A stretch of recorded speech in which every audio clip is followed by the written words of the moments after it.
proud of Raja Mia from next town. Support Raja. When I'm not a rich person, but when I have a couple of extra quid, I've dropped him the odd fiver here and there. You know, that's support from me, that. But it's like, I keep a keen eye on what he's been talking about for, 4 or 5 years. I tried to move heaven and earth to get him in a room with George Galloway and got blocked at every turn by local former Labour Party people in Oldham who were like, he's a Zionist. It's like he's far above the concepts of whose side he's on. He's on his own mission. That don't matter. Things like that don't really matter. Sides. Oh, whose team are you on in the big struggle? What big struggle? Oh, so you're on the denial team. It's that kind of sectarianism has made it so that people within what is now the newly formed sort of Workers' Party that I associate with are a mixed bag, a mixed tent of people, and amongst them in the Oldham area who claim to know, like, stay the fuck away from him, he's trouble. So it's like George has decided, I think, not to engage in what was such a frenetic sort of civil war sort of place politically, a minefield full of people who are just completely unreasonable idiots. So that's Oldham politics. So I tried to get George involved in Oldham politics and say, right, pick this guy. He's a fucking winner, right? Get him on your platform. Put him on your thing. You be the one who brings him to light. George Galloway could have given Raja. He's got a new name. We're not calling him Raja from now on, but for the purposes of the time frame, could have given Raja a platform. You give Raja a platform, and he'll fucking bring the government down for you. I've been like, every town's got its own Raja. Every town's got one. So it's like, what's this guy doing? It's like, he's wanting to turn them over. He's wanting to turn over the Labour Party in his own town. Seeing that its lies have corrupted it. And it'd be a matter of, he fought in Oldham, and I can say this. It's not like I'm not someone who's just latched on to him. I've got his phone number in my phone. I like him. I was trying to facilitate him basically becoming part of the Workers' Party. That it's sort of like George is sort of in their circle. And being like, right, George, you know people. See, that's the thing. It's like George knows people, and people listen to George. If George is backing your play, you can go anywhere. If you want a platform to tell your story, so from George, you go into his network.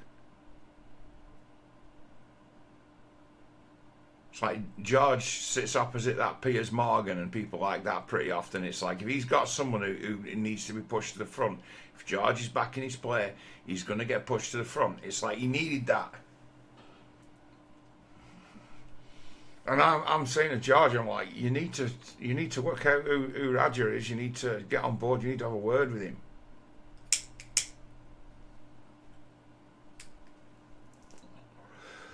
Message I get back is, look, there's too much infighting amongst those people. It's like, fuck no. Like, we won't ally with you if you ally with him. And then they all went back their own way anyway.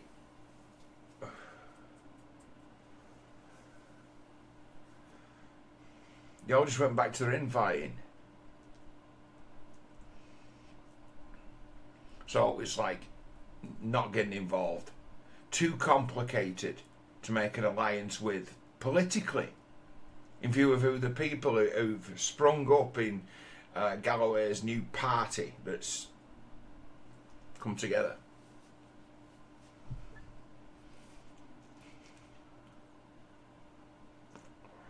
A real mixed bag of people.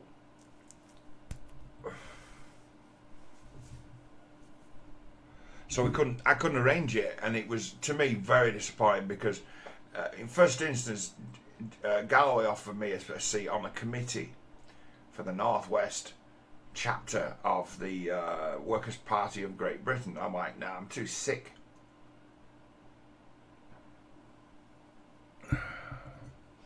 It's like, but I know someone who's of more use to you than me. We'll find this lad in Oldham straight away.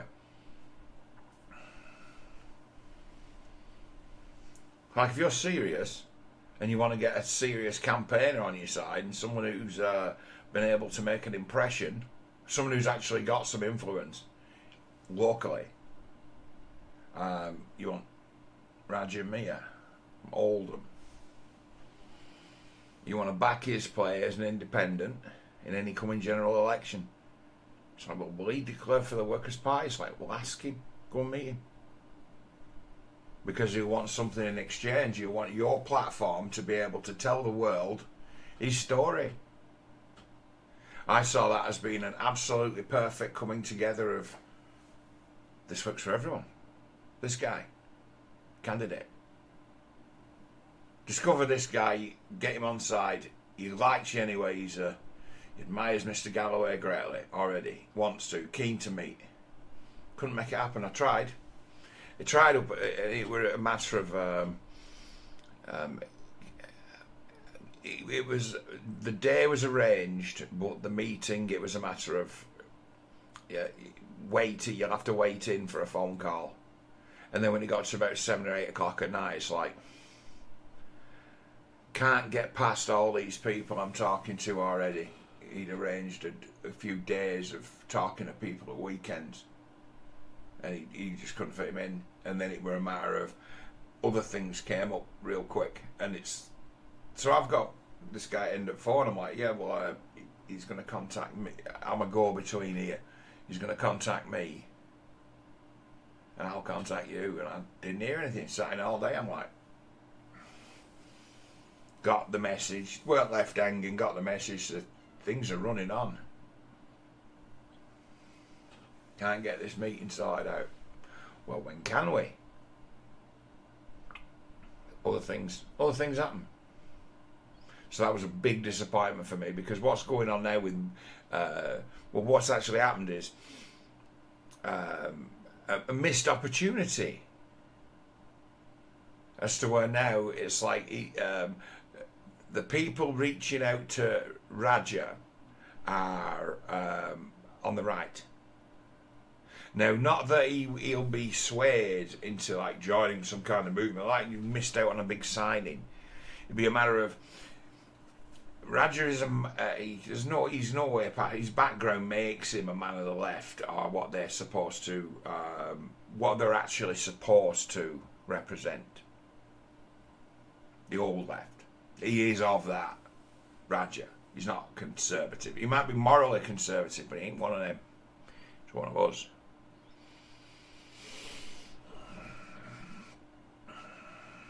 So he should have been brought to the fore by the biggest old left broadcaster in Britain, who's George. George should have been the guy who was able to give him the platform to speak, and then provide him the assistance to go to the mainstream.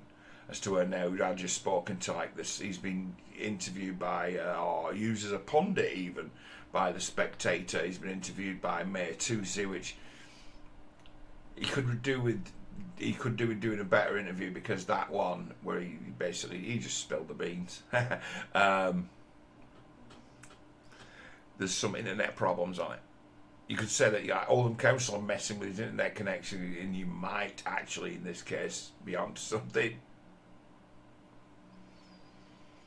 The tale he tells is one of a completely different story than the one in Rochdale. A completely different set of circumstances, but a much more vigorous cover-up of it. a much more vigorous cover-up. A different set of circumstances. Oldham is Oldham, and Rochdale is Rochdale. But he's talking about the same things, the same cover-ups, the same patterns, even the same people, because it's only 3 or 4 miles away. But indeed sees the exposure of the Rochdale thing as just a mere snapshot of what the reality of the situation is. Just a snapshot from years ago of a very just 8 and 9 people affected when it's endemic. What he's talking about.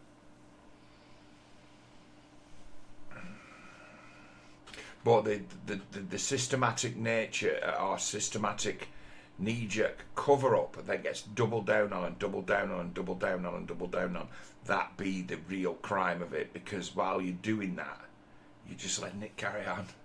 You're just letting ignorance rule and people be left to their own devices. In essence, setting up people to fail in the towns that you're supposed to govern. You're setting up the kids to fail. Because you just, in my mind, and I'd like someone from the council or Rochdale Council to one day come to me and tell me I'm wrong. There's no real understanding of the, let's say, black economy or underground social scene of Rochdale on Rochdale Council. There's no understanding of it. There's no experience there of it either. There's a whole side to the world, to existence, that they wouldn't own up to existing because they can't account for it. And it'd be every bit of cash in hand activity in this town. Things like that.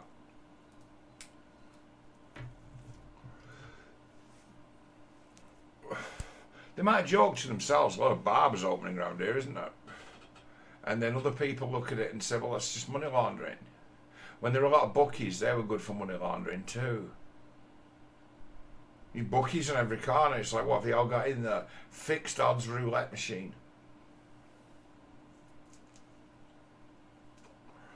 If the fixed odds are acceptable to you as a cut to launder the money, you could actually launder drug money, cash, into something with a receipt. And cashing it in. You know, if the cut that the machine tells you it's going to take over a length of time, if it's right, and it is, you say, well, I'll put 100 in and get 80 out, fine. That's acceptable. Or just transfer it in my bank account, because you can do that at the bookies gate. Stick it on the Ladbrokes account. And suddenly it's clean money, it's paper trail. There's no story on it, there's a narrative or whatever you can give to it. I put £1 in and won all that. Straight money. Gambling winnings. It's not drug money I'm making at the weekend. It's gambling winnings. The games that can be played.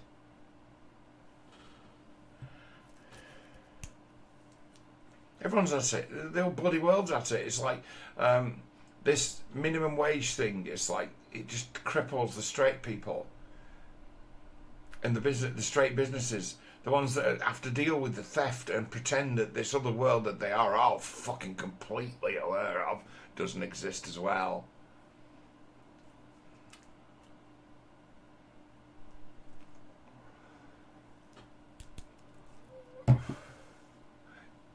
You get retail, people who end up working in retail, right? Some fine people work in retail. But I'm saying, it's like, it's not what you wanted to do when you were a kid, is it? You didn't set out to be a shopkeep. But you found yourself a place in the world. Fine. But you get it where they're not usually the best put together people, if you ask me, as a group. They're not the greatest, and basically they're not the bravest. Some of them are, some of them aren't. But they're not someone who signed up to be in a dangerous fucking place. They're not. And the nature of your modern thief just goes in and takes, knowing that no one can physically stop him and the police are not coming. Strong arm theft. If you've got a shop full of women and they're like, you just walk in and just fill a bag full of stuff and just walk the fuck out, what are they going to do? And the answer is nothing at all, but you'll be on the CCTV cameras. That's it. Know this man? With me, fuck, if I was to rob someone strong arm, they'd be know this man, I won't get away with it. I look too distinctive. Just can't, fucking hell, whoever that is. Will last 10 minutes before somebody fingered me.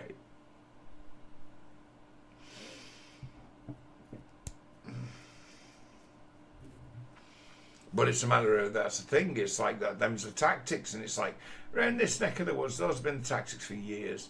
And there's a brutal reality that, like, the private sector knows, all its people know. It's like, some rough cunts that make it difficult to do business. And it's like, the government will never fucking help them. We can't afford it. The police are like, no, we can't afford to be standing around. We've got criminal phones to hack.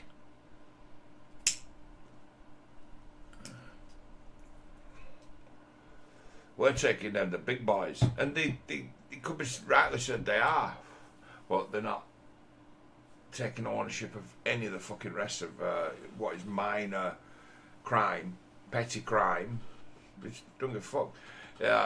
It's not of any interest to them at all. I'll straight up say it's not of any interest to them whatsoever.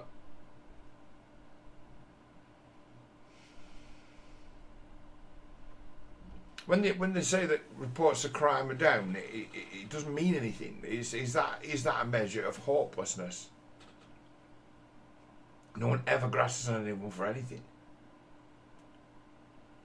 They should, but the repercussions are often a lot fucking worse than anything else that might happen to you. Anything else.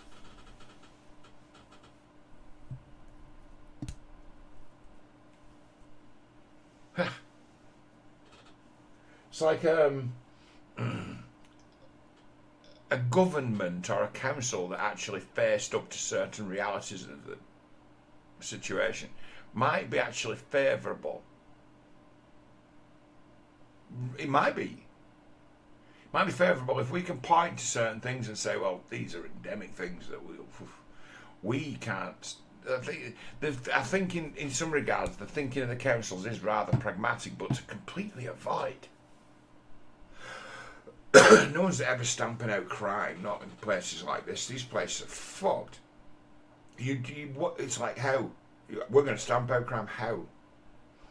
This is a thing about the dangers of, like your Reform Party rhetoric. They have got a point when they point to it. We're going to clamp down on immigration. We're going to clamp down on crime. It's how and how? Without destroying the rights that make this just ever so, just by the skin of its teeth, a free country. Without damaging them further, how could you do what you promise? It's like the trick here is to work with what you've got, like a fucking good football manager would. Not to remake the wheel because you ain't got fucking time.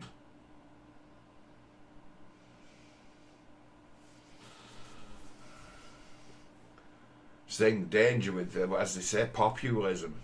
They say populism, that the left wing Labour for populism. There's no one worse. Every time there was a little tiny mistake or flaw in character or secret fucking COVID party, they were on it. Bang, this is what matters. Look at these people. Look at their character. That's what mattered to them. That's what they spent their time doing. And then they talk about populism. Motherfuckers. What they do is absolutely populism, but they wouldn't call it that. Where they operate in opposition, they didn't give a fuck about anything but making people look bad and stupid. That's all they did. We're going to get years of that up against Trump now, years of it, and it won't abate. There'll be no cease in normal fucking psychological operations. So like change the government and really change anything in the underworld. In the real fucking power structures, doesn't change nothing.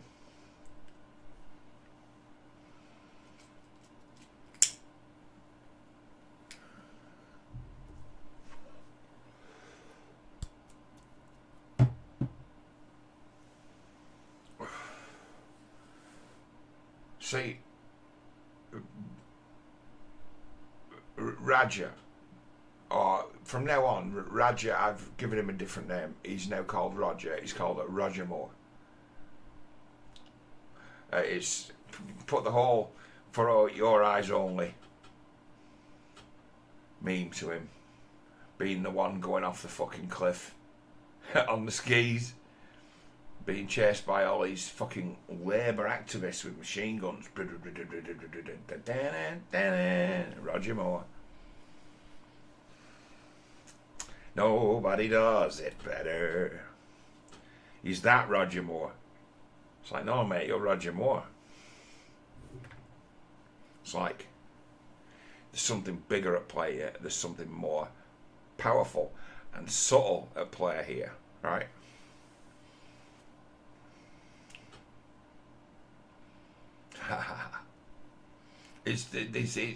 I've got to break it down here because it's so simple.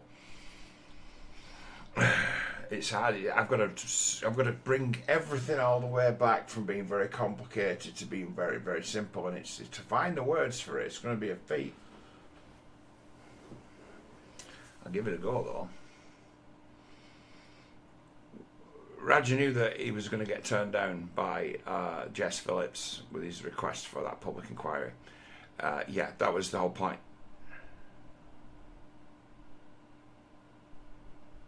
He fought to be denied, because in the denial you open a can of worms. So when he's won his battle just by getting her to address it, because he knew what the answer was going to be, and there'd be a dirty big truth, right? The level of conversation that we're talking about needs to take place in a place like Oldham, right? People who are responsible for governing Oldham are not even capable of having that conversation without becoming neurotic, screaming idiots. They can't handle the madness of it. They just cannot live in the same room as the truth. They can't. It's like fucking sunlight to them. It's that bad. That's the big fucking win, you see. That's the big win that's available. If you want to see something fucking new, right? Oldham Council being held to account for its avoidance and corruption would be to put on television, like, or even in front of a camera, the biggest clown show as to where the things that need to be addressed, they are not even emotionally mature enough to discuss them without freaking out, being neurotic. They're fucked. It's like they're incredibly weak. The people speaking of their experience of horrendous things happening to others will, in essence, trigger them, and they'll just become PTSD fucking raging maniacs. They're not mature enough to have the conversation. They will not open the door to it because it puts a hell of it basically brings down the power of the Almighty upon them. I'm sorry to say it, I have to put it in them terms, as to suddenly a great fucking weight would appear, and they'd be frightened. They'd be fucking babbling idiots as to part of them knows, all of everybody, that they've in some way seen this happen and not done anything about it. It's on them. It's true. It's real.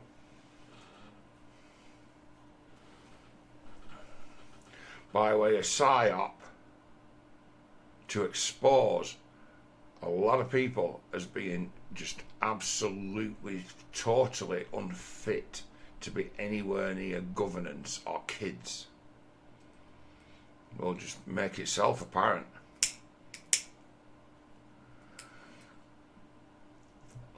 That's the game. That's the game of this. It's always been the game of this. Roger knows this. Or Roger knows this. It's like the cover up, right? For us, the people, the thing, terrible things done to the girls, it's like, yeah, terrible things. But for the good of everyone, this enabling organisation and the cover up, it's a matter of, okay, what else have you been lying about? What else have you covered up?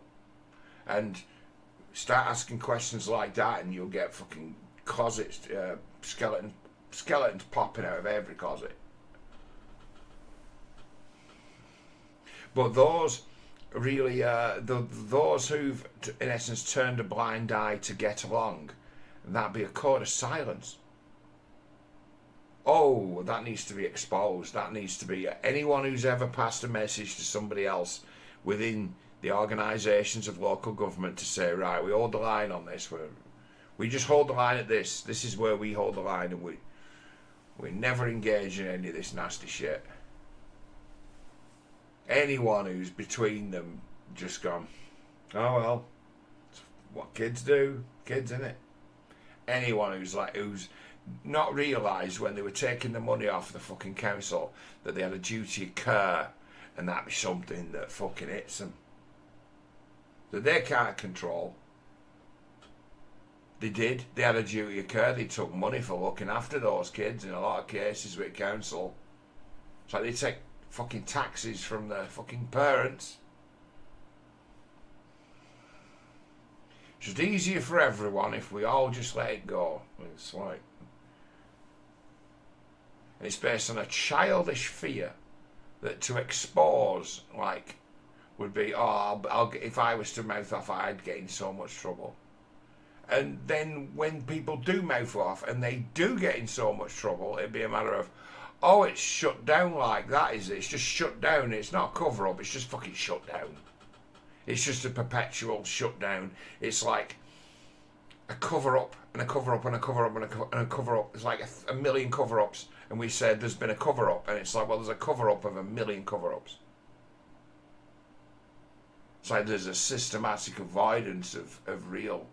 Like, oh, this is a bit off.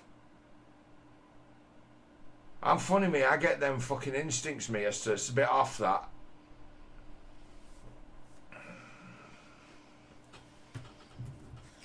I went working at a place once. I've done this a few times. I worked at a place and I'd from every now and then quit and go back. But I'd go and try somewhere else, go to work somewhere else and think, it's got to be less pressure than this. And then I went working at a place that was right local. It was like a few minutes walk away. I'm like, oh, that seems all right. And I got funny about, my world's got smaller because I work travelling to Manchester every day. And I'd have been fine there. It'd been sound, and I got used to all the extra fucking time I had. Not necessarily more money, but certainly not having to spend any money to get to work. Although I rarely did anyway. I could usually get a lift for now. But I went working there, and there were a girl worked there. I was 27.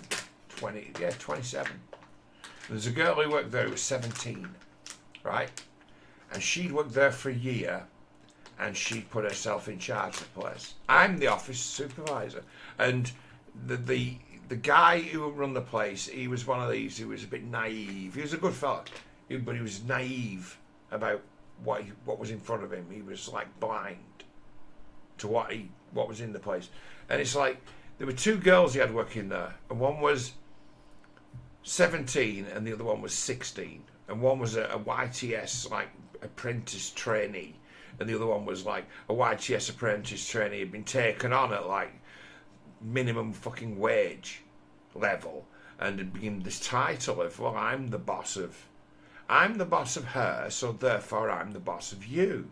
And she used to fucking lord it over me. She was a kid. And she was tiny as well, about 5'2", and she used to lord it over me. And I'm like, have you got absolutely no fucking respect for your elders? I have a bad attitude as to, do you for a moment think I don't know a thing? And she knows nothing. She's talking shit. She's an inexperienced person who was pretending to be someone else, right? And had stolen someone else's thinking. Her whole life was an impersonation of someone else, right? And then she starts mouthing off about a fella. My husband, my soon-to-be husband, my fiance, my fella. How old's this guy? I never met him, but she used to talk about it all the time. 50.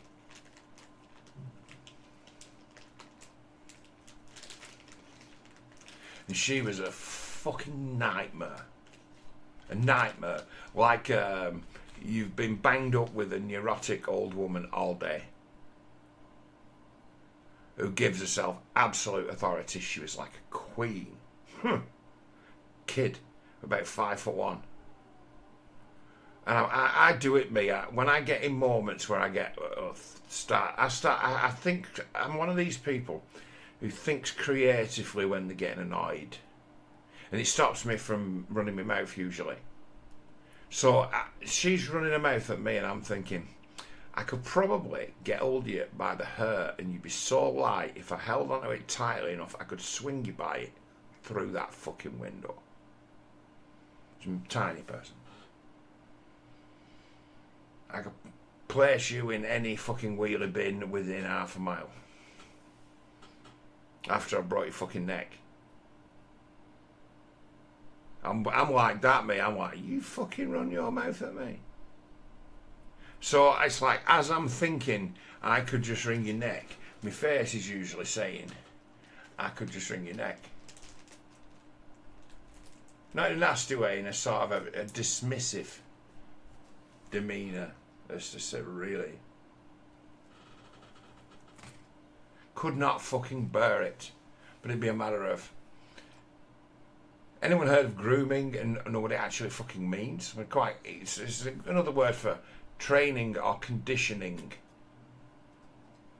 She had found someone to be. She got sick of that guy. He'd been fucking down the road. She'll have been telling a completely different story of her life fucking 18 months later. Absolutely, for sure. She'd become a completely different fucking person next time round.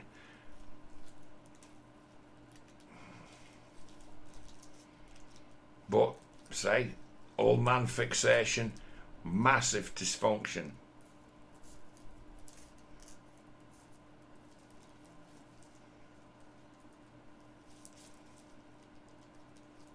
I mean, it's like, oh God, where's that come from in my head? Fetishist people you see in the world. Fucking chubby chasers. Never really understood them. But then suddenly I did. Oh, yeah.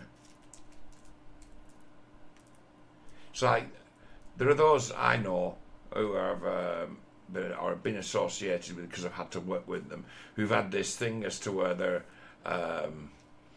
rather aggressively attracted to large or even fat women. And they actively pursue them. And they treat them like shit. Chubby chasers. The relationships never really last for so long. They have worked out a way of targeting insecure people and have created a powerful association, because the two do go hand in hand.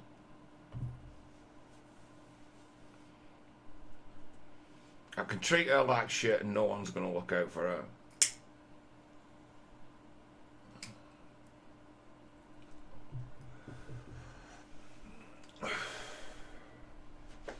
I can get her, she'll be desperate. Just say the right things. Like and big. Oh, do you? And the poor big girl doesn't understand that there's some fucking creepy people in the world. just thinks, oh well, you know, I like him thin. We all like what we like.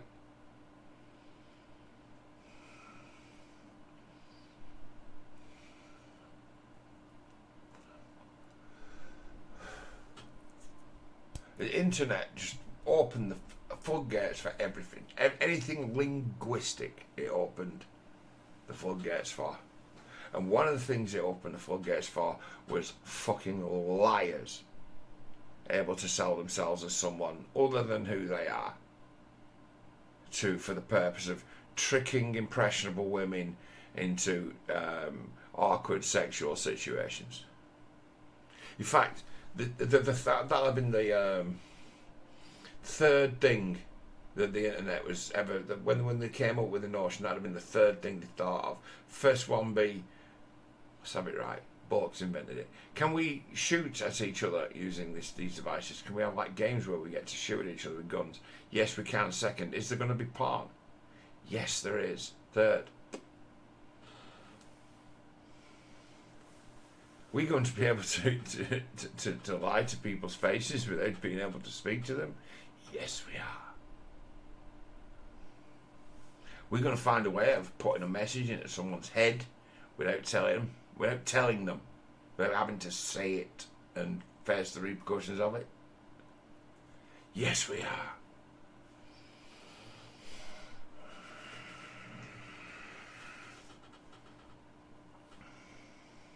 It's like the internet has just changed. It's given people like me the chance of like a very advanced second education.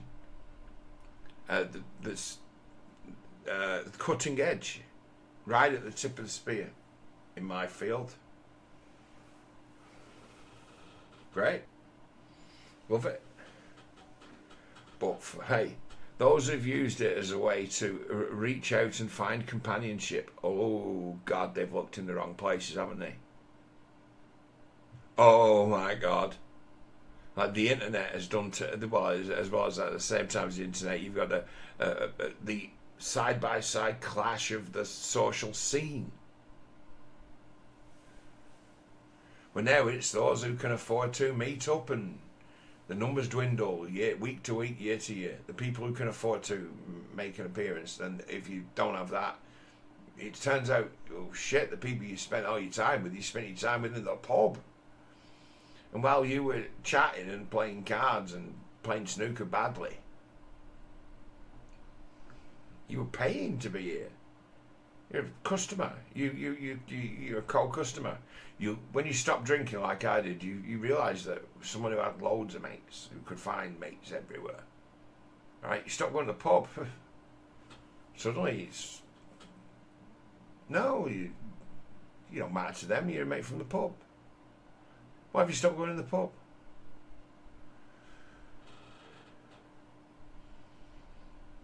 You've left the circle. From then on, outside looking in. If you're not of the once upon a time, the people knew things about people, and it was because they'd all talk to each other in the pub. The truth always came out. We'd have our own melodramas, we'd have our own psychodramas, we'll have our own sexual psychodramas in the local pub. But in the end, the truth always come out. People find out. People say. Pressure is applied. Again, another double-edged sword. It's like when your pubs were strong, strong, and people talk to each other. People who go in the pub talk about people who are not there a lot, right? If you make a name for yourself in your community as one nature of dick or another, and your name will come up in, as they say, dispatches. Have you heard out? Oh well, so and so. Oh really? And you'd be the talk of the town, as they say. It used to be a thing, the talk of the town. How is it now that you become the talk of the town? Oh, you get big on Twitter, but the town wouldn't just hear about it. The whole fucking world would.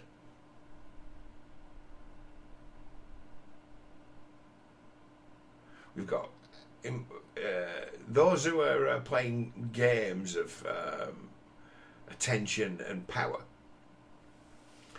can just go and cherry pick now from all the fucked things that are being broadcast in the world, including this.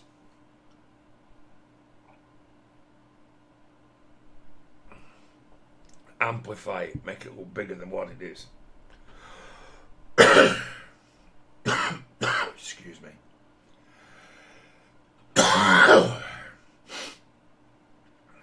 There's a situation, you know, with coughing. Do you know what it is? It's nothing fancy. An over and abundance of phlegm. You know, saliva. And that's caused by one of the medications I'm on. Side effect. So when I cough, it's not because I'm dying. It's because my mouth gets too wet. Yeah? And I breathe in a little bit of moisture and then it makes me cough. That's what's happening. Side effect of the medication I'm on. So, say, for it to start at 40 minutes, 41 minutes, it's not bad.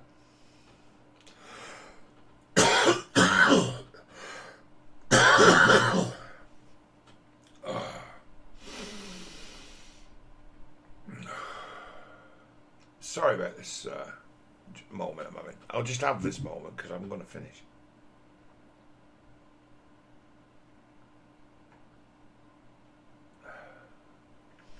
Just for 1 minute, you've got the richest man who's ever lived retweeting a lad I follow from Oldham, who I'm like,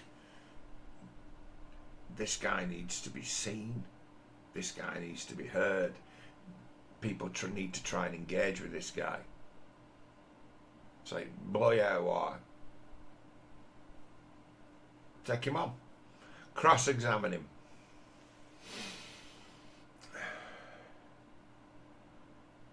Let him invite him on some TV show and I'll gang up on him. Have it. Yeah, it's like, yeah, he's got him. By way of psyop, fantastic. Yeah. Knowing what your enemy's going to do, and you know the enemy's going to say no, so it's like, I predict the enemies will say no. There you go. No. So this is the position on this situation, not even willing to have a conversation.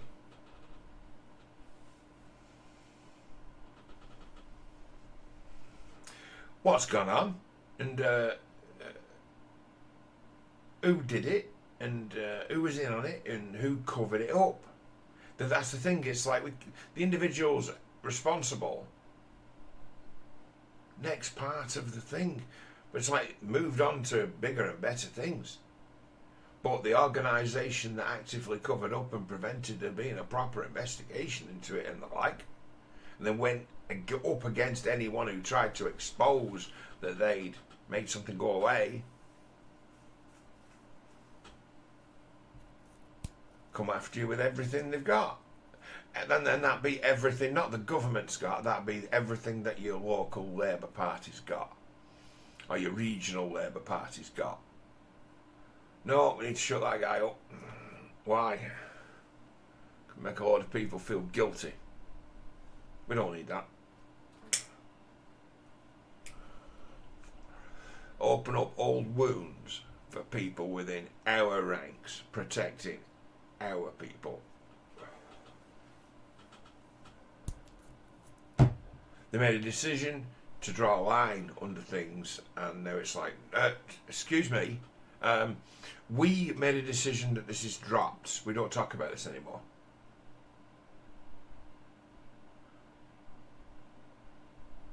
You're the one with the problem. Local level, internet level, you do the Tommy Robinson thing, and you give it the blah blah, young girls, you pay in my PayPal, bankrupt, legal fees, blah, money. Do it at the national level, you find very little actual resistance to your message. None. It's difficult to go up against it.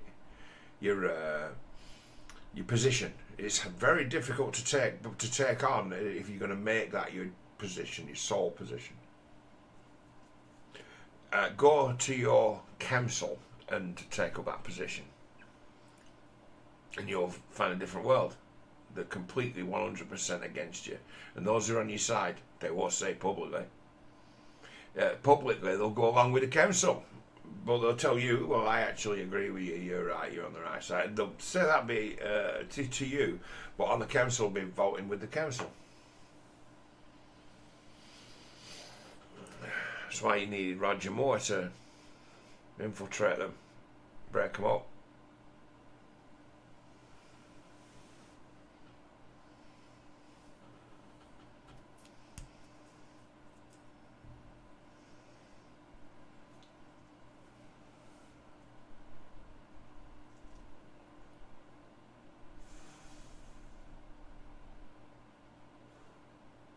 It's taking a moment. Sorry. Well, yeah, it's like you get unlimited heat come at you, and who are your allies? If you're like, we should have some serious questions about how the local authorities have taken care of things, and then fucked up, and then covered up the fact they fucked up, and then kept fucking up, and then made talking about what they're up to a little bit taboo. Got all armies of people in the world telling you that family court system has fucked me, and it'd be like, so what? Fathers for Justice? They never saw any, did they?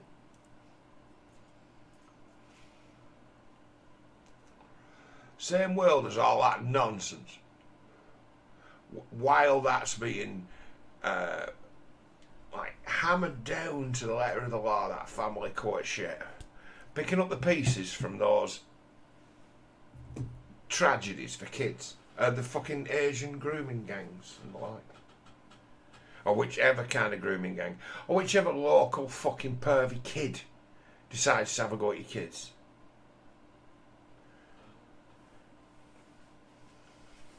There's something right, it's like, I've known when I was a kid, right?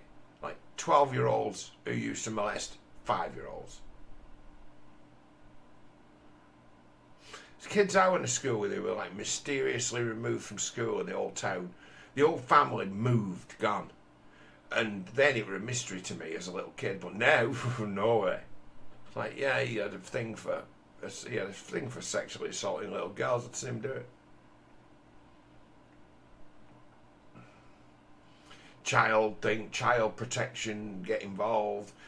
Parents involved, cops involved, kids telling parents things behind the scenes. Next thing you know, your mate and his entire family have up sticks and gone to Cornwall. And it's like, the fuck moves to Cornwall? Not retiring. Well, back in the day, and it'd be a feature of something I actually, years later, it's like Truro and Exeter, places like that.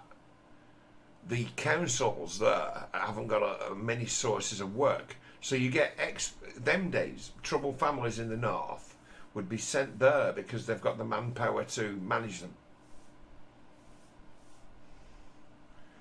They open an account with the fucking system there.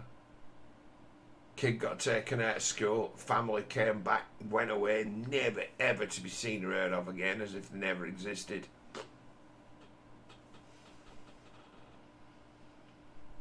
Hundreds of miles away.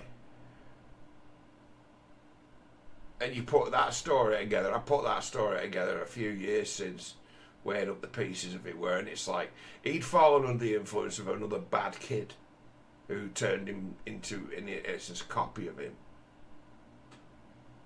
He could be a normal kid with me once he worked out that bullying me. I mean, he basically bullied me until I battered him, and then we became friends. And he was alright with me, but the other kid he used to hang around with was about 4 years older than him, who was a fucking horrid cunt, who likely did the same. Likely taught him the same shit game as he taught him. He's someone who's picked on him, and then, right, okay, I'm being your friend now, I'm not picking on you anymore, we're going to be mates now, after I've battered you every day for fucking months. Now we're going to be friends. And he'd be a kid who did that to him as like a 5-year-old. We can be friends now. Now I've shown you who's 100% true with a fucking boss. Now we'll be friends. Now I've beaten you to a pulp and you knew daddy is. We're mates now. And it'd be 9-year-olds doing this to the little kids. And then that'd be it's a matter of days. Oh, let's get these kids to do some fucked up things, shall we? Because they'll get away with it because they're only little kids. There'll be fucking 9 and 10-year-olds playing games like this with 5 and 6-year-olds. We're out coming up. And the worst of them are dead. I know this, they're dead. It's like the kind of the local bad kids that were always bad kids. They fought people who were new to the neighbourhood. People who were new to the neighbourhood, you'd say to them, you'd be a kid, you'd be a 5-year-old. There used to be a lad who lives around back of me called, Lee, he was called, Baker. I never knew what happened to him. And he had a nickname, Bad Baker. He was a kid who was a dickhead. He was just some attention seeker who basically knew he faced no repercussions for being a dickhead. So he'd find himself getting a clip round the ear off adults and the like, because no one was giving him a clip round the ear at home. He was getting screamed and shouted at, but he weren't getting battered. So he never learned a damn thing. So he's not getting both sides of the training. He's not being psychologically and mentally harmed and abused off his parents and not battered as well. So he's not getting the full spectrum domination programming that most of us get. So he's finding he's a dickhead. And he was called Bad Baker for years. And I asked him, why did they call him Bad Baker? It's like, oh, well, you gave him that nickname when you were 3. We've just always called him Bad Baker. 3? Yeah. Yeah, he's been called that since you were 3. We thought it had such a nice ring to it that it just still stuck. You pointing at him, Bad Baker. You kid only been about 7 or 8. Bad Baker. So it's like, probably to this day, people call him Bad Baker. But he was a bad kid. If he come across another kid who was not being supervised, who he felt he could get the physical better of, he'd kick their ass because he could.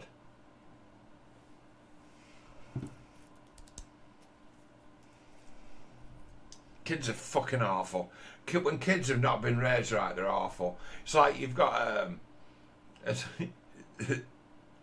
the story a friend of mine tells about someone else I know, and I haven't known this guy his whole life, but my mate has. In my old house, before it was knocked into 2 flats, he grew up in the house.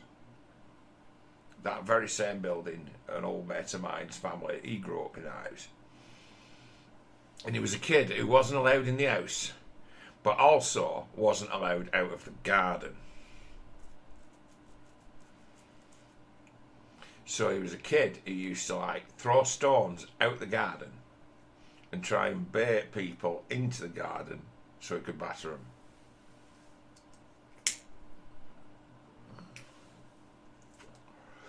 Because he wasn't allowed out the garden.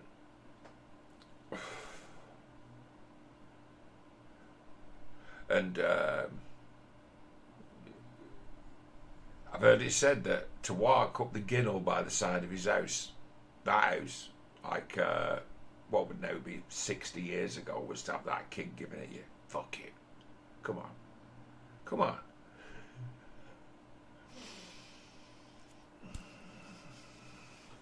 Almost feral in his social attitudes, but he, you know, a kid who goes to school and over a long enough period of time get battered a few times off bigger kids when he played the same games as them and started thinking, I need a new game. And most people find a new game when they're about 7, 8, and then there are those who don't, because the world hasn't caught up with them yet.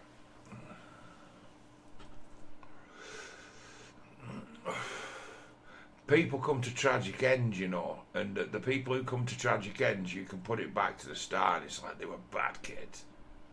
We don't hear about bad kids no more. Kids are capable of anything that adults are. Anything they're able to do, they're capable of. Stealing a quote, it's the kids can burn the house down just as easy as me and you.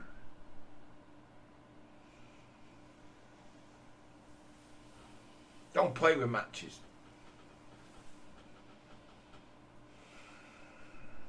But it's like we've got a group of people in authority masquerading as politicians, and to them, no such place exists as this children of the fucking corn like distribution process that we've seen manifest, where people who sexually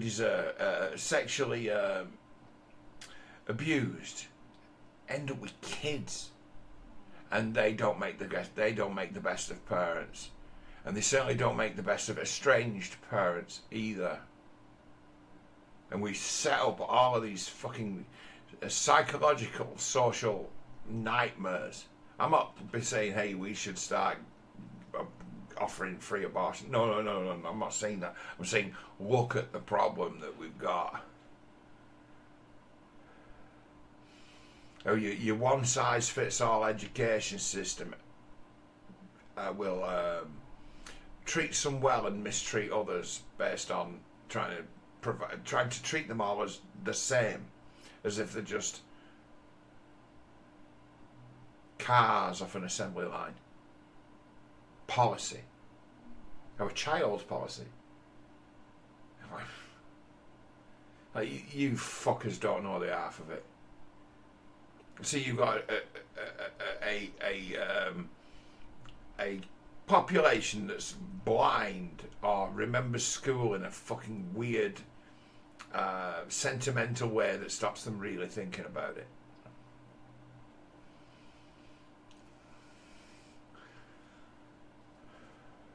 The schools, man. I'm telling you, it's like if you want to, they're talking about inquiries. Because the Labour will cave, won't they? And they'll say, oh, we're going to do this, and then they'll try to make the parameters of it extremely narrow, because the can of worms is so big it could bring down everything. Really. So what are our schools doing? But they've got a responsibility for safeguarding. If they can't actually stop the kids fucking each other, they could at least tell the parents. They have got a responsibility, they have got a duty of care. Those are not responsible adults. You've got a duty to grasp them when they get caught fucking around at school.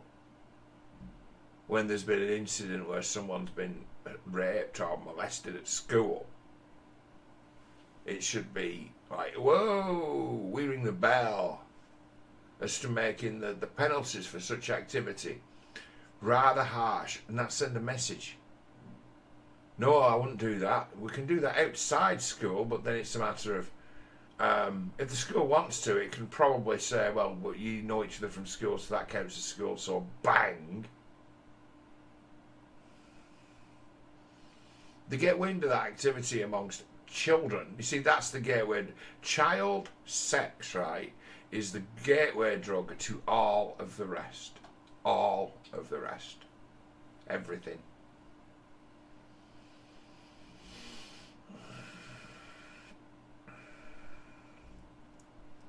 It's like if you don't realise it's that significant that you try to keep it to the absolute fucking minimum. And you can't protect everybody. But you can realise the dangers better. We've got an old state set up that supposedly understands this implicitly and is set up to safeguard it, but it doesn't take them seriously. It's all written down that these are the guidelines as to this is what it is to properly look after people or safeguard. Nobody safeguards kids at home. Well, they probably do, don't they? They just don't give it a name. You've got a locked door you can get behind, and somebody might, stop you from getting fucking kidnapped if they come up to the door for you. You might have that. Safeguard my ass. The failure of the duty of care and responsibility of the schools and the fucking council, that is the thing that's really in question. It's really, it's like, you guys you've got this responsibility and you've only got one fucking job. Make sure no one fucks those kids, and you failed at that. You only had one job. We failed at the only real job they had, the only safeguarding rule they actually needed to ever keep. Don't fuck with kids. And it'd be the schools have ultimately completely failed at that. And their attitude towards it be, well, it's down in the books, but hey, anything goes. We did it too. Kids discover their sexuality. Girls grow up faster than boys. All this fucking feminist bullshit, cliche shit that we've heard for years turned out to be a trap. For anyone foolish enough to fall in it, it was the Spice Girls banging onto 8 and 9 year old girls. Saw it in a direct line. 8-year-old girls at birthday parties miming along to Wanna Be and Say You'll Be There and Two Become One. And you're like, first of all, it's like, I'm glad this isn't my fucking party. And then secondly, it'd be a matter of, kids. It's like, what kids doing? Listening to that, just singing along like christening do. You're like, what did I just hear that girl lip sync?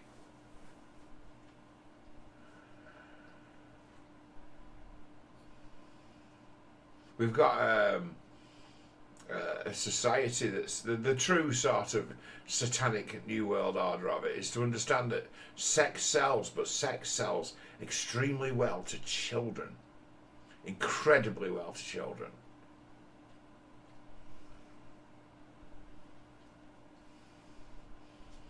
I'm fucking Wham songs that they were blasting into little girls of my generation.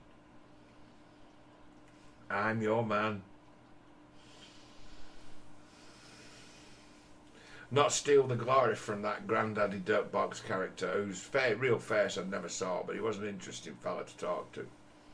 As to where he picked up on that being like the creepiest groomer language thing that's ever been put down to paper and then sung is I'm Your Man by George Michael. It's pretty much the words of the 35-year-old chancer to his 12-year-old girlfriend. It really is. Your parents don't need to know about this relationship we're having. You can trust me, I'm the one with the cock.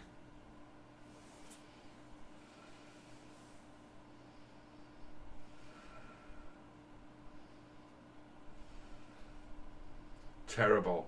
And it's like, you get it as to where you'd be at school and there'd be like some kind of performance thing they'll do at school. And we, as the lads, we wanted to be like cool, so we decided to be like the worst breakdancing troupe in the world, trying to do it, when we did our bit. Then the girls got up and did an a cappella version of I'm Your Man by Wham.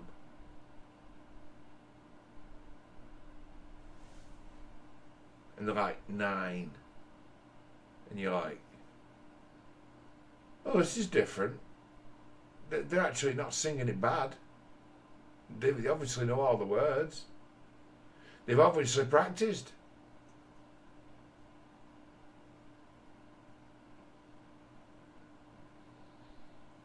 Freedom.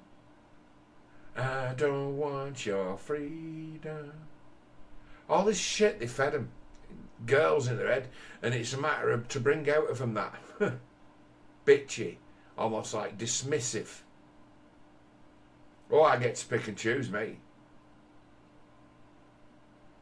That kind of attitude make people vulnerable to those who show kids like that what they expect to see, what they expect to see. There's a story that. A little local old story that flared up on Facebook in like one of the groups I go in, where there was a girl from my old neighbourhood said, does anyone remember those two brothers who used to live up Syke who looked like the twins at a Bros? They dressed up definitely to look like they were brothers. And, you know, thought they were handsome. Tall lads. Quite thin. And they made themselves look like Bros in order to attract girls. And the girls they managed to attract were all like 13. And like, one of them they were chalk and cheese, but they were brothers. Typical brothers. They're not similar. Chalk and cheese brothers. One of them didn't partake in sex with girls of 12, 13 and 14. And the other one did. And this question went up. It's like, does anyone remember those two guys? So I go straight up and goes, yeah, well, I remember them. They suddenly disappeared, didn't they?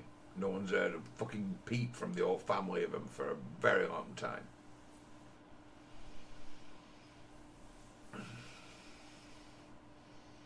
Gone. And it's like, oh yeah, that was his name. It's like, and then she started to recount a tale of one of the brothers having showed a pornographic magazine, like a real pornographic magazine, like a European style, to a load of little girls on Newlands Avenue, like 7-year-olds, 8-year-olds, 9-year-olds. I'm like, fucking what? It's like, yeah, I knew he were a proper snake, him. He were a real, he were horrible, he were a cunt. He's one of them, lend us a tenner, and then you go back to him the day after. Have you got that tenner you said? You give me back tomorrow? No, I haven't. Ha! What are you going to do about it? He was that sort of person. You would never lend him money twice. Someone like that, it's like when people say that to you, you lend us a tenner, and you can understand, based on whatever the narrative is, that they might be just short of cash this moment in time because we've ended up like on an unexpected extended night out or something. So you put your hand in your pocket. Yeah, of course you can have a sub. We all have been out drinking and fancied another, haven't we? And it'd be a matter of, have you got a tenner? I can till tomorrow, till next to see you. And then the first time you see him, you go over to him and you give the money back to you. Thank you very much. And then they do the same for you. You do the same for them. It's a thing, but he's if someone betrays that for just a few quid, it's a real. You get to find out who they are. So, oh, that was my price, was it? That's how much I was worth to you. That's my value. That all right? That's the price you put on trust, is it? Okay, it means you basically anybody's. Okay, so that's what your word's worth, is it? Thank you very much for telling me. Just for the cheap price of £10. I have that kind of attitude to it. But they say this fellow disappeared, and it's like someone who I'd not spoke to in bloody hell 30 years and more, probably 30 years. Chips in on this Facebook page. Oh yeah, you obviously didn't know that the family moved away when he went down for raping a 14-year-old. What?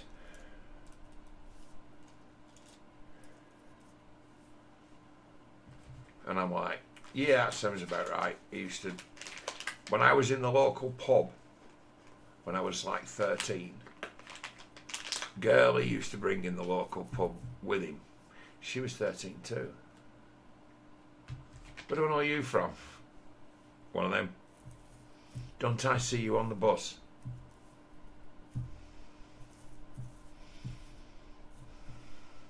And then his brother put it to me once. It's like, I says, because he's bragging about this. It's like, yeah, she's like 14. And I'm like, but I'm only 14, so to me it's like, oh, well, okay. They're all bragging about it. He says, I didn't know she were only, they all said that, they say, oh, I didn't know she were 14 at first. I says, well, what gave it away? Oh, I found her school books at the bottom of her bed. And the bullshit story throw at you like that, and then talking to his brother like months after that, and it's like, what happened with her? And it's like he used to fucking batter her. He used to really give her a hard time. He used to treat her very rough. He used to beat her up. And he'd be in the next room, and it'd be his brother. And it's like, he's not exactly going to call the cops on his brother, is he? So it messed him up, messed up his brother. He was like, this is wrong. He has to actually live with the sort of living shit of it. But yes, somewhere down along the line, someone blew the whistle on him. They've got hold of him, they've found him, they've been through his stuff, and yeah, they've sent him down for a long, long time.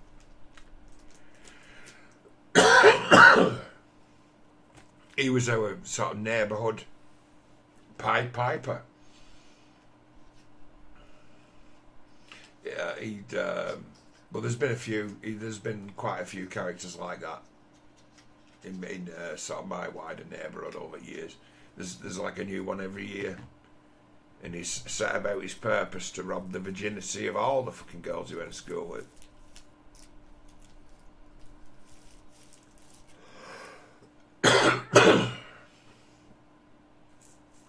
Been a few of them,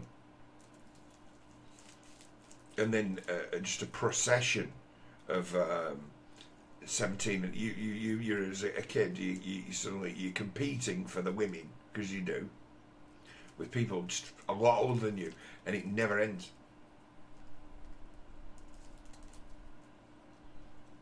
The mixed messages that little girls get with the real lived experiences of men.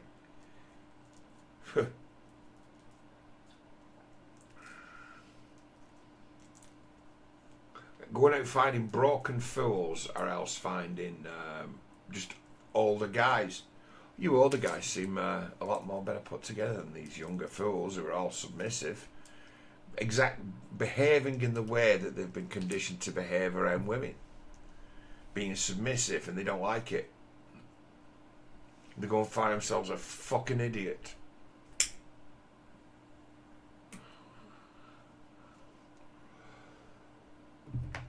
Terrible. It's a minefield. You get yourself in a situation as to where a young lad, innocent, falls starry-eyed in love with a girl who's fell starry-eyed in love with him because she's a fucking lunatic. They're all in love, and it all falls to pieces about 3 years later, completely.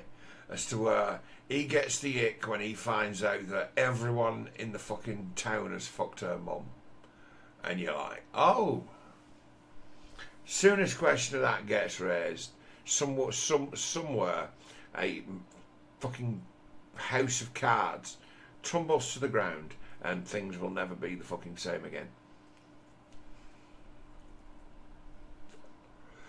So many women out there being the keepers of deadly secrets that would sabotage anything, any future relationship.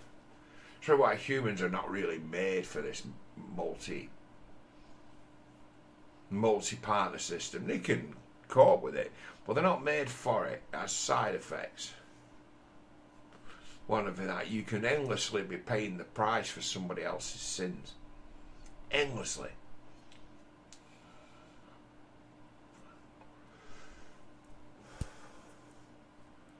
Somebody came along before you and broke that machine badly before you were ever anywhere near it.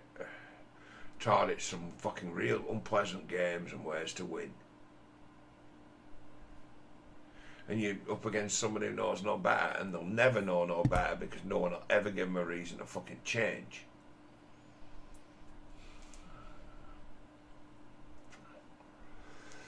Now, you both something like the wider can of worms that is what kind of world do we live in when grooming gangs blah. You open the can of worms to that, you open the can of worms to all the stuff I talk about, and you can inform by informing people of this is just how bad things can be, right? You give them a choice and that's the most you can really do for anyone. You can inform people and give them a choice. We're supposed to live in a democracy, don't we? Part of it is that you can properly inform people of what's actually happened, and then they can then make an informed choice. There's no way you're taking the whole world to prison for historical sins. No, you turn every second person in the country into a fucking cop. And most of the really accountable people, the ones who are really bad for it, who aren't culpable, but the ringleaders of it, they're all dead. The weight of the guilt given them fucking early deaths, and the walking zombie of their deeds, the fucking horrible monster machinations they set into the world, they're still wandering loose.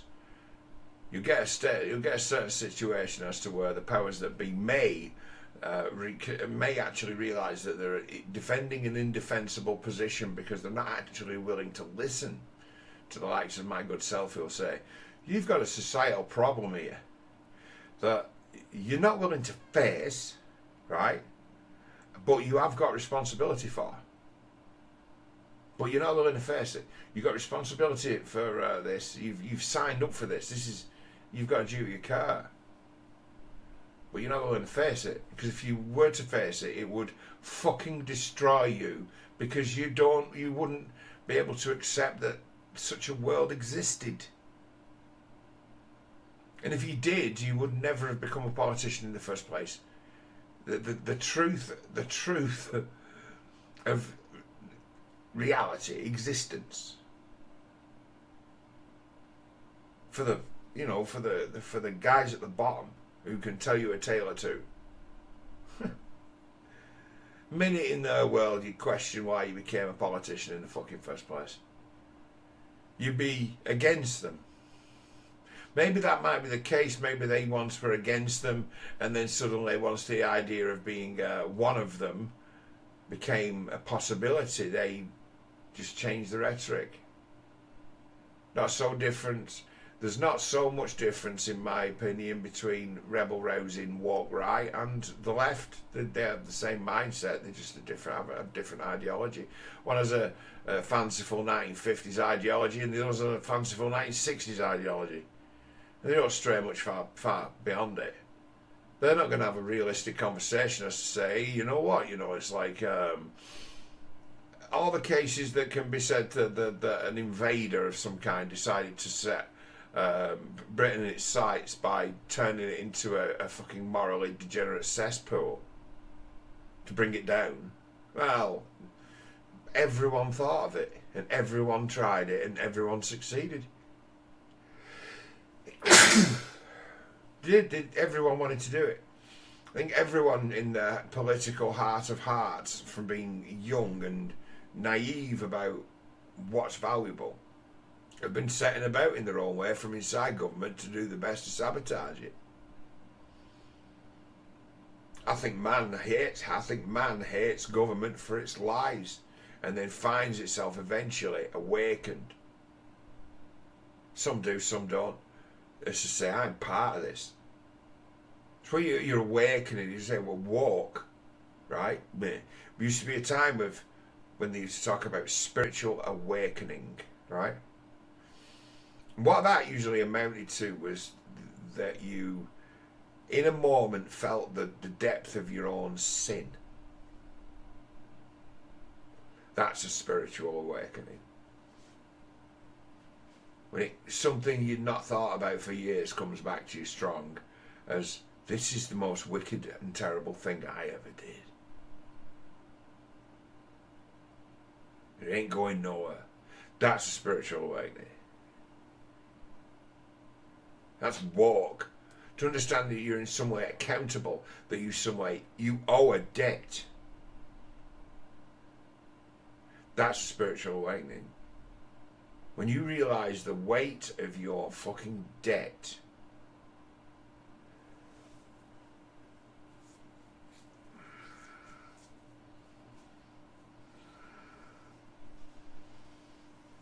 and it's like, and who do I owe this to?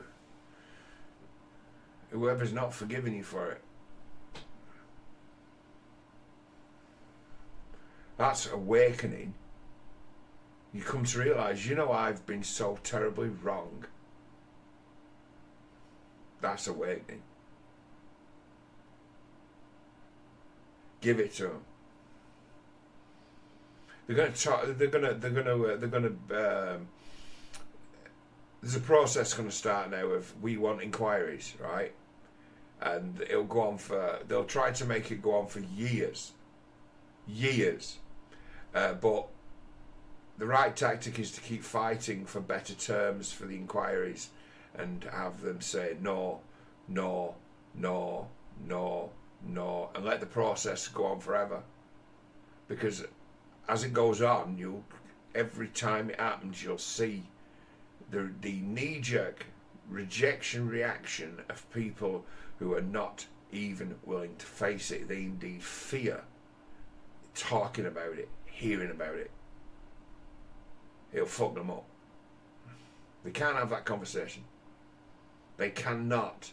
And showing that they cannot should be the end of them. Should be enough to show people who they are. Not grown-ups who can have a proper conversation. And that be enough to see off the Labour Party. That these guys are not psychologically or emotionally stable enough or mature enough to have a actual open conversation about the state of play in our fucking poor towns and amongst the poorest kids. No kid chose to be born or chose to be born poor. It's not their fault. We can't get past that. It's an inescapable sort of supposed pillar of our Western understanding, is that we do have a responsibility to children. We were equally helpless in this lottery. And we know what it is to be children. We should be old enough, wise enough to understand that it's a precious thing. And we've lost that. We've completely fucked it. We've sold them out. I don't think there's anyone amongst that real group, the real mind trust of the Labour Party, who really understands what it is to be a child who's lived in fear. None of them. None of them. None of them tell you anything about it, never experienced it. Don't give a fuck. Doesn't occur to them.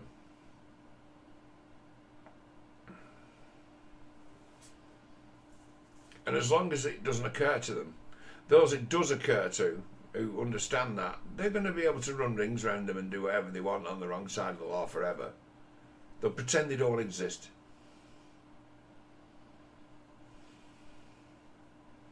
It's a bad part of it, You'll get criminals about like local fucking pains, and they'll get re-released and re-released and re-released and re-released. And you're like, why do they keep getting re-released? It's like, because the judge looks at the kid's file and finds out that he was abandoned and he's been raised in a couple of different foster homes. Oh, that's bad.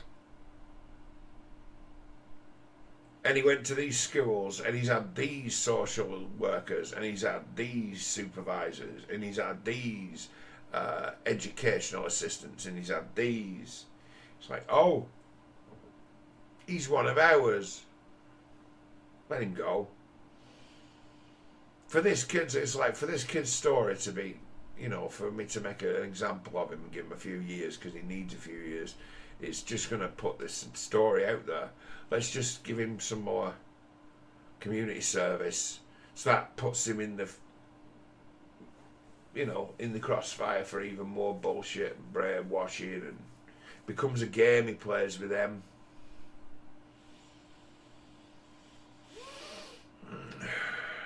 Yeah, but you see, he's been sent to prison for what is his 45th offence.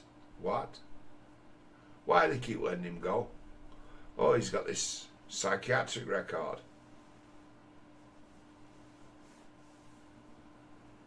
It's like, there's a problem with the prisons aren't actually fit to nanny these kids. They're not fit for it. So to give them a prison sentence to fuck up the prison. create an endless source of fucking idiot work for the prison. So what happens? What they call cur in the community. He just gets spewed. Your problem. Cut adrift. Out. They want to go to prison, and they won't let them go. They get spewed out, and then they'll turn up and rob their relatives, fall in with proper bad company. It's what it's like. You hear of it. People who've been in the found themselves, first of all, being completely betrayed by they were completely betrayed by their parents, and then find themselves completely betrayed by every other system as well. There's a lot of that goes on. Me, it's to say, one time I think I can be philosophical about it. For a long time, I had a palpable anger for the way that we're set, having learned the way that so many of us as kids were by wicked people set up to fail, and those who were doing it knew that that's what they were doing, and that's what they wanted, and they also got off on it. So it was just a win-win-win.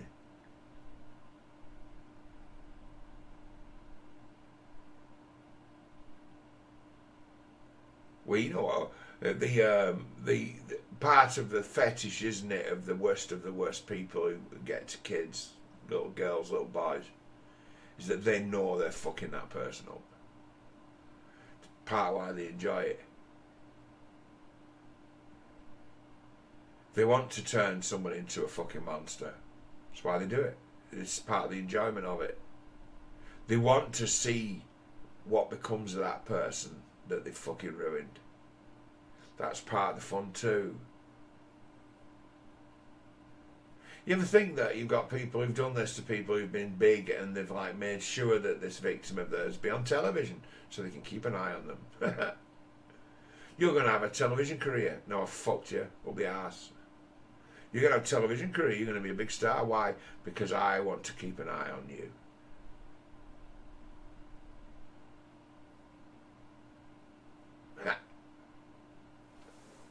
They all come from somewhere.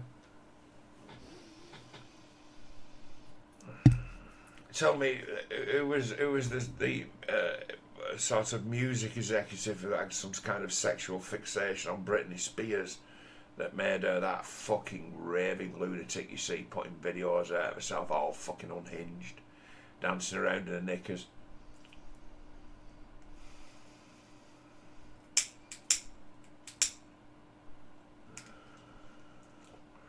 The world's fucking ruled by that.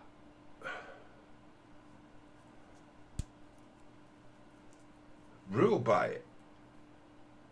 There are those who can stand up to their own and there are those who can't.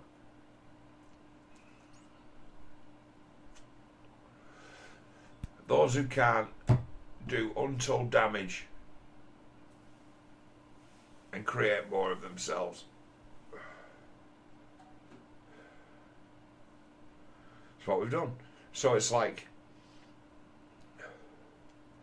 the blindness, the avoidance, as systematic avoidance, and then the language attached to it, such as, well, she's a big girl now. They just can't stand it that she's not their little girl anymore. She's going out discovering the world. All these rationalities, you've heard them all before. They've all truly come home to roost. These fucking sad sack, fucking perverted, middle-aged fucking women who call themselves mothers in a lot of regards.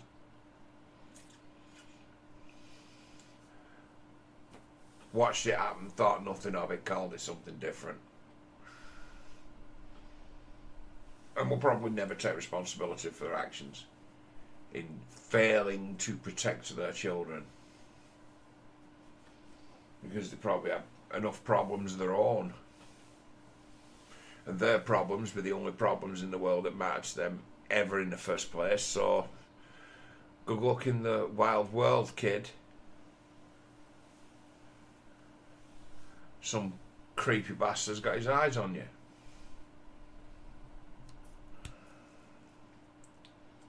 Bad. I say, years ago, they poo-pooed it because she was in with a feminist. Feminism has been hammered for years. But a lot of good of what they do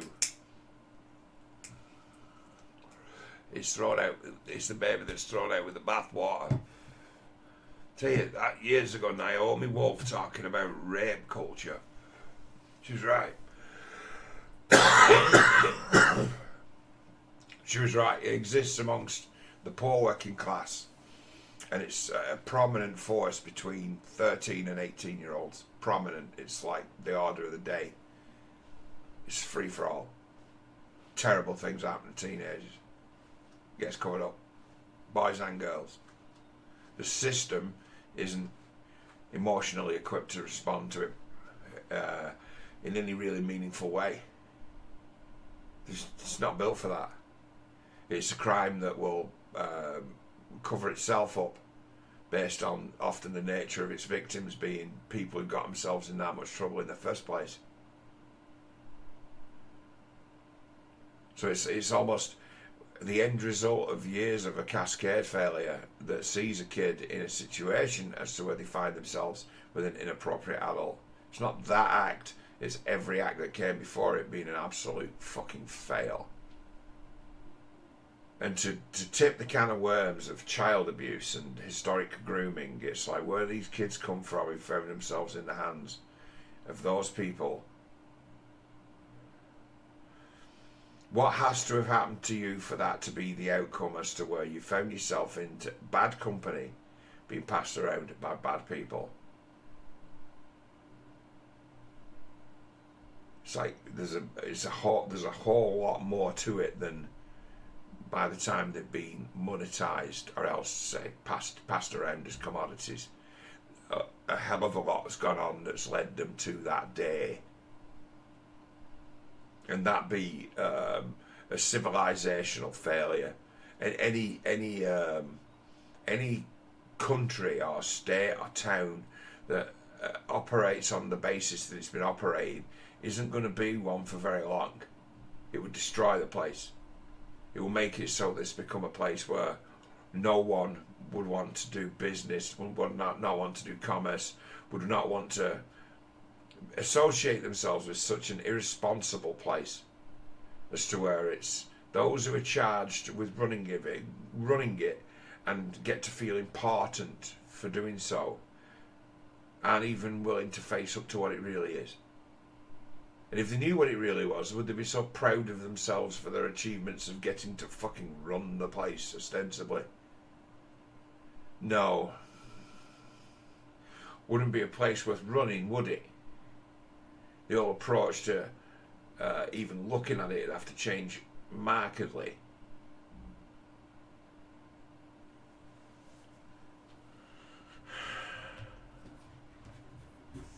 It's like there's a middle way out of all of this, and that is a telling of the truth, and we can do that without the government's assistance, without a public inquiry. The public inquiry is a cudgel to beat the fucking media with, to beat the Labour Party with, to show everyone that they're not even capable of speaking about meaningful subjects at all. They're just not equipped to deal with it, to deal with the reality of it, and to understand the weight of the betrayal. It's beyond every single one of them. To understand the bad blood, that might be something they get a gist of, but to understand the fucking depth of the wounds and the repercussions of doing nothing, addressing nothing. Educate people properly and you give people a choice. You could have done that, couldn't you? You could have warned them. And that's the failure that you can be held for. Failing to warn people of the fucking danger that you were putting them in. You didn't get any parents to sign any waivers, did you, saying, well, you know, we're not accountable for what happens to your kid when you're at school. No, you're completely accountable for what happens to kids at school. Completely. Government plays a massive part raising kids, and they're part of the failure, and they should answer for their part of the failure.